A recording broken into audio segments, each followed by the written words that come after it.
We are 9 hours away from kicking off against the Buffalo Bills, and I could not be more excited. To start off today's show, got a challenge for you guys. Don't jinx it. If you want the Ravens to beat the Bills tonight, spam W in the comment section for me. I need like 200 for me to feel good about this game. I'll be live tonight starting at 7:20 Eastern Time, and I'm excited to see y'all then. Let's get into it, starting with tonight's matchup. We got Bills, Ravens. Ravens open up as a 2.5-point favorite. Over-under is a total of 46.5. I honestly would take the under there. I think it's going to be a defensive affair, even with the quarterbacks that we got playing in this one. But let's go in. We already talked about keys to victory for the Buffalo Bills. Let's go ahead and go over some of the Buffalo Bills' weaknesses. What I think are their three biggest weaknesses and how ultimately the Ravens can take advantage of them. Number one, we're going with game-changing wide receivers.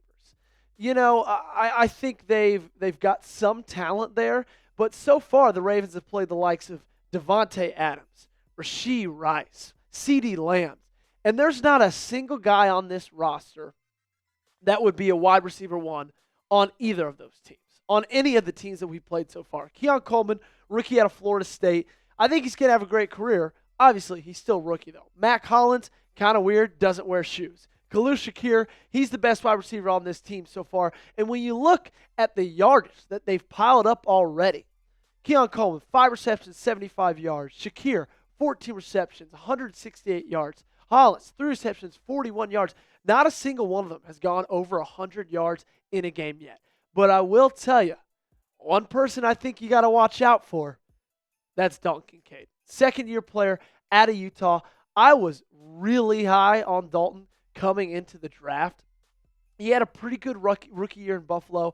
He's gotten off to a little bit of a slower start this year so far. Just has first touchdown of the season last week against the Jaguars. But, man, he's a player. And when you look at this Ravens defense and how they've fared against tight ends so far this season, it hasn't been great. So he's the guy I'm circling. He's the guy I'm looking at. And, man, when Stephon Diggs left this Bills team over the past year and went to the Texans, I thought it'd be a bigger drop-off in production than it has been. But honestly, I think just the loss of the drama, it almost seems as the Bills are kind of taking that in stride. But at the end of the day, you got to have the horses, right? You got to have the Jimmies and the Joes.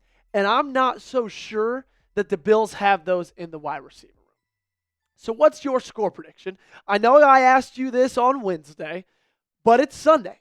3 days difference. You might be feeling different. I always know I always feel a little bit worse about my teams on game day than I do the week before. So let me know your score prediction in the comment section down below. This is going to be the pinned comment on today's video. So while the YouTube ad break comes, take that time to pass it by, go down the comment section, and let me know your score prediction. The second weakness for the Bills, they've gone through some big defensive injuries over the past couple of weeks. Week 1, Taron Johnson hurt his forearm. Week 2, against the Dolphins, Terrell Bernard had a pectoral injury. Now, it's nothing long-term, but they will not be playing against Baltimore on Sunday, and that is massive news. This is from Sean McDermott in his press conference on Wednesday. He said, on Tuesday. He said, I hope we don't have to do that. If so, we've wasted a couple weeks here. I think we're rather confident about their timeline, and it's going to probably bump into a 2.5 to 4 week area. We're looking forward to getting those guys back, but they're not going to be back. They will not return this week. And that's great news because when you look at what these guys did last season for the Bills, they were phenomenal. 143 tackles for Bernard, 10 tackles for loss, 6.5 sacks. And then Taron Johnson in that secondary, 98 tackles, 3 tackles for loss, and 8 pass breakups. And this team has yet to really be tested on defense, in my opinion. Week 1, they played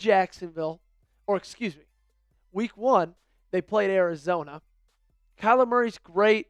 Marvin Harrison Jr. is going to be a star, but he didn't really have a good game. And I just don't know if the Cardinals have as deep an offense as the Ravens do.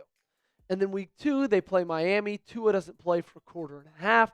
And then on Monday, they play Jacksonville. and Jacksonville is, in a word, awful. And so I just don't know if they've really been tested to their limits yet. And they've put up great numbers. They've had great statistics against a lot of these offenses, but they haven't faced a quarterback like Lamar yet.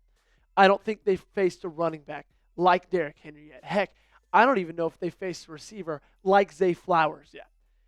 And so because of that, you got to take advantage of these injuries. You got to take advantage of it.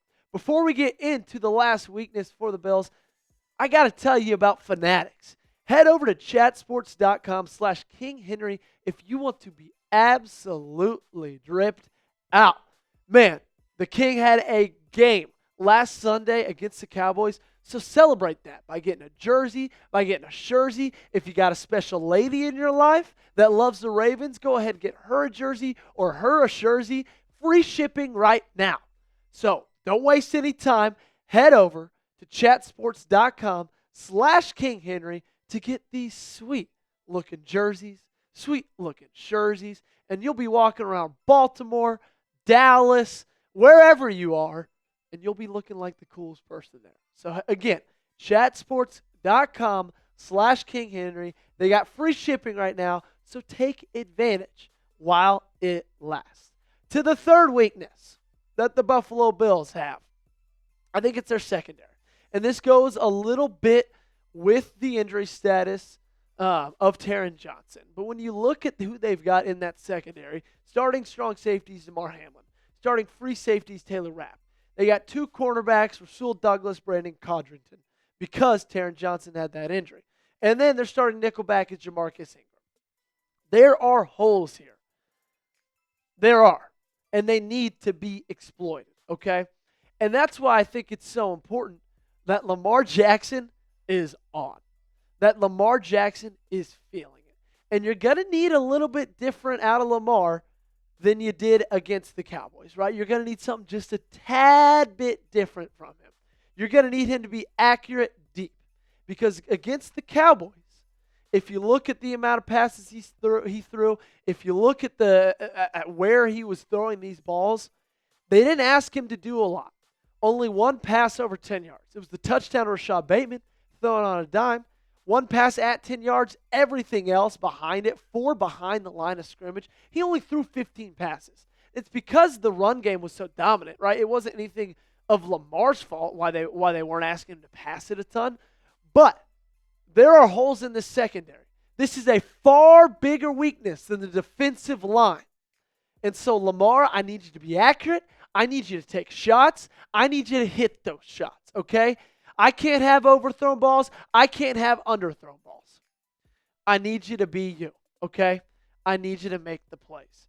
Because if you're going to beat this Bills team, they got a heck of a quarterback, they got a heck of a running back, and they got a heck of a defensive line. If you're going to beat this Bills team, I don't know if it's by running the football. It might be by Lamar Jackson making some deep throws, getting those chunk plays. So how confident are you in a Ravens win today? As you're sitting right now, kickoff's just around the corner later tonight. Where are you sitting? Scale of 1 to 10 for me. I would say I'm probably sitting about a 6, a 5.5. I think it's going to be a close game. I think it's going to be a good game, maybe even a toss-up. You let me know in the comment section down below. Before we leave and say goodbye, or I guess say see you later, let's preview who the AFC North has got today. Not going to lie to you.